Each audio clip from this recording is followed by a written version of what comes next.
everyone, welcome back to my next video. Today we are going to have a class from Homes on Wheels Alliance at the virtual RTR 2021. And so I think you're going to really enjoy it. And with me is Sue Ann Carlson, the Executive Director of Homes on Wheels Alliance, who did an awful lot of the work, amazing amount of work, on putting this all together.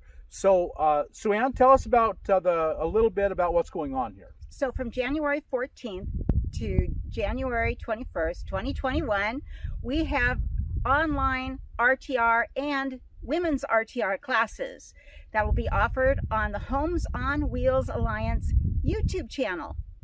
But what we're doing is we're taking those and doing a condensed version of them and moving them over to the Cheap RV Living YouTube channel. And that's what you're watching here.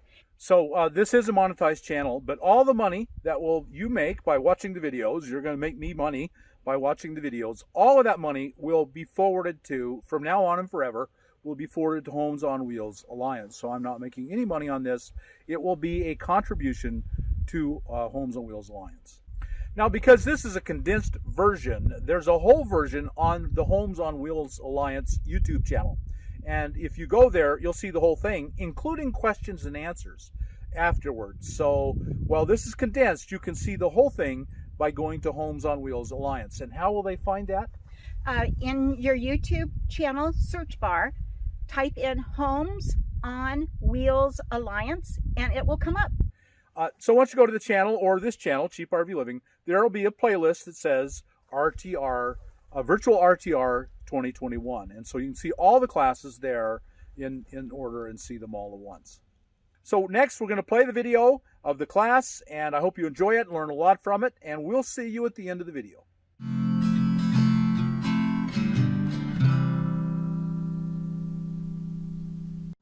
I'm Sue Ann Carlson.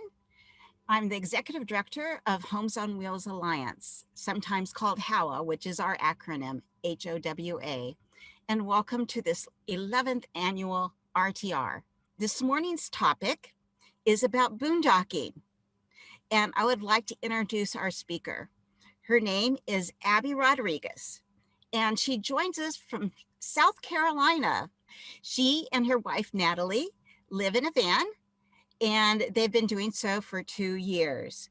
Nat and Abby's YouTube channel is called Let's Play Ride and Seek. At your leisure, I'd really encourage you to check out that YouTube channel, and the link to that is in the description down below. So with that, Abby, the floor is yours. So you might be wondering why I'm not in the van right now. I'm in a house, and that's because we are in the middle of renovating our van. We've torn everything out and we are rebuilding. So it's a bit of a mess, and we're very lucky to be staying with a friend while we are doing this process. We're hoping to be back in the van and traveling and living in it full time by late spring.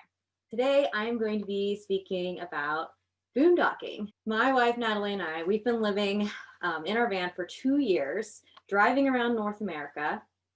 And we've only paid for a campsite 3 times. How is that possible? You might be wondering. We boondock.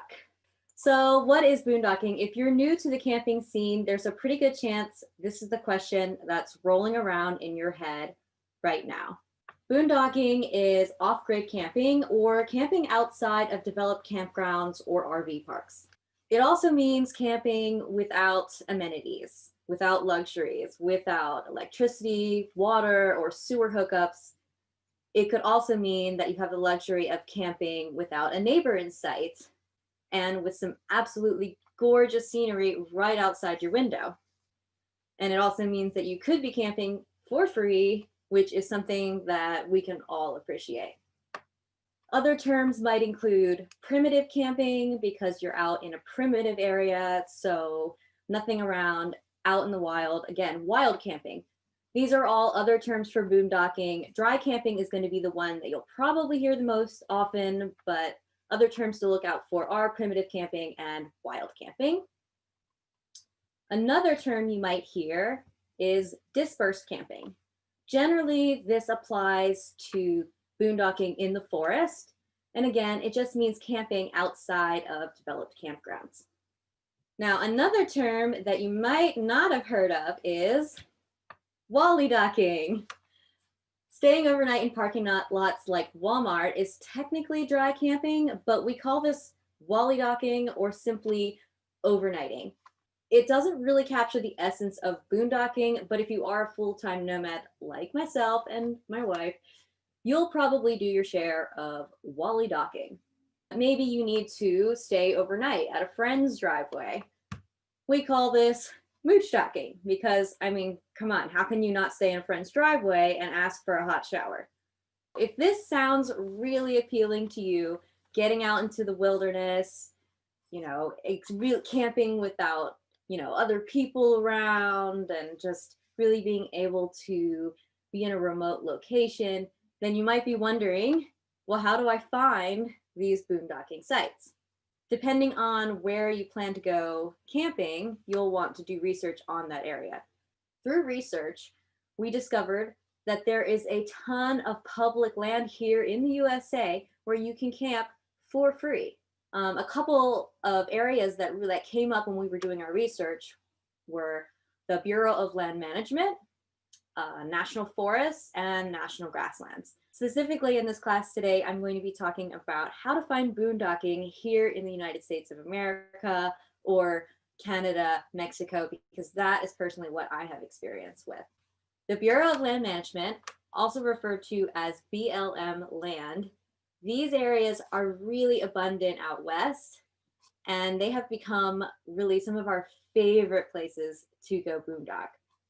Generally, you are permitted to camp for up to 14 days at a time on BLM land.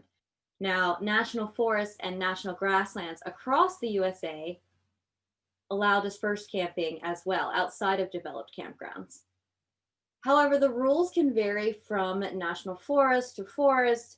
For example, some national forests we've been in have allowed you to camp up to 14 days at a time, while some have limited it down to 7 or 3 days. And there's been others where you can camp up to 21 days. And since the rules vary so much, you're really going to want to do a little research ahead of time. You can check guidelines online for dispersed camping in national forests. You can also check in with the local ranger station to see what the exact rules are. Another thing is wildlife management areas. If you're interested in seeing any of those places that I was just mentioning, we will have the link in the description for the Bureau of Land Management, National Forests, and Grasslands. All of those links are in the description, so you can check that out. Now, if all of this info seems a bit daunting to do the research yourself and to sort through, don't worry. There are resources and apps that make it super easy to find boondocking sites. Now, when we first started out on our journey of living on the road, we tended to use a website called freecampsites.net. You can go online, you enter your location, and it brings up a map with pins of free sites. It's pretty good, but you're gonna need Wi-Fi or really good cell service to use it. There is quite a few apps for finding camping. My personal favorite is iOverlander. You simply open the app, go to the map, and see the campsite options. It lists campsites ranging from free dispersed sites, which is what you're looking for if you're boondocking, to camper-friendly parking lots, aka wally docking, and also paid developed campgrounds, which I personally don't pay attention to. It coordinates these types of sites with a certain color. For example, the dispersed or wild camping, aka boondocking, is a light green. There's a middle toned green for parking lots, and then a dark green for developed campgrounds. iOverlander also includes other resources like places to get water, RV dump stations, propane, etc. Most of the sites are user generated. This means that anyone can add a site to the app. Be sure to read the descriptions. It's good to look at the reviews because sometimes the site can change and not be available anymore, or maybe you're looking at the pictures and it just doesn't look like a place you want to go to. So now some other sites or apps that you can use to help you find camping are Campendium and Park4Night. And there's also been a handful of times when I have found a boondocking or free campsite on Campendium that wasn't listed on iOverlander. It's really important to maybe check, go between the different ones, the different apps, have them all on your phone and ready to go. So we've used this app while traveling US, Canada, and Mexico, and it's just been a real lifesaver, and we found spots in all of those places. Now that you know how to find these boondocking sites, you got to really think about what you're going to do when you get there. Remember, boondocking means off-grid camping. There is no electricity, no water, no services provided, and many times you'll be miles from the nearest town or store. This means you're going to need to plan ahead and bring everything you need with you. Be sure to stock up on water. You'll want to have an adequate supply of water for the amount of time you plan to camp. Plan not just for drinking water, but water for cleaning and bathing as well. Collapsible water containers are a great way to bring extra water while maximizing your storage needs. I know Coleman makes a 5-gallon collapsible water tank. It's really inexpensive. You can easily get it on Amazon. We installed a 33-gallon freshwater tank into the back of our van. And then we also carry a 6-gallon portable tank for our bathing needs. And this supply lasts us 2 weeks. Of course, you'll also need to bring food with you as well. Like I said, a lot of these sites are miles from a town, so make sure you stock up on your food. And if you're planning on staying for a long time, remember, dry and canned goods go a long way to extend your stay. And there's also lots of vegetables like potatoes, carrots, and squash that can be kept unrefrigerated for a week or 2 at a time. So just think about that. If you want to have electricity available to you when you're boondocking, you'll want to invest in a solar-powered electrical system. Now, there are tons of systems out there, from very simple portable plug-and-plays to more advanced permanent fixtures. I'm not expert on this subject, and I know there is a class, I think later today, on this subject, so be sure to check that out for more info on solar power. All right, another really important thing to consider when boondocking is trash. You are responsible for collecting and disposing of all your garbage during your stay. There's no trash cans available to you. You've got to bring your own, and you've got to dispose of it. Be sure to bring a trash receptacle and enough bags and things like that for the length of your stay. We usually carry a large canvas bag, and then we hang it on the ladder on the back of our van, and we hang it up high to avoid animals being attracted to it. And then when we leave our boondocking site, we head straight to a fuel station or somewhere with a large dumpster so that we can properly dispose of our trash. Part of our mission to even leave our campsites cleaner than we found them. So we usually, pick up some trash that we see laying around and just leave it even prettier than we found it. You're going to want to be prepared for an emergency situation. An emergency situation could mean anything from a flat tire to a breakdown to an injury. It is absolutely necessary to bring a first aid kit just in case. If you take medications, bring enough for your stay, plus a little extra, again, in case something happens. Have a spare tire or a fix-a-flat kit. Many boondocking sites, like I said earlier, won't have self-service available. We personally have never brought a satellite phone with us. Something that we do is to pay attention to when we lose service on our drive-in. That way, if we're able to and something happens, we could possibly walk back to that spot where we had a little bit of service. Another thing, really important safety tip, before you leave to go out in the middle of nowhere to camp, tell someone where you are planning to go and for how long. Maybe have some sort of emergency plan in place, like if you don't hear from me by such and such date, then something went wrong. Lots of animals come through our camp and it's really cool. Make sure you observe from a distance. Don't do anything silly. Don't approach any wildlife. Observe from a distance and you will stay safe that way.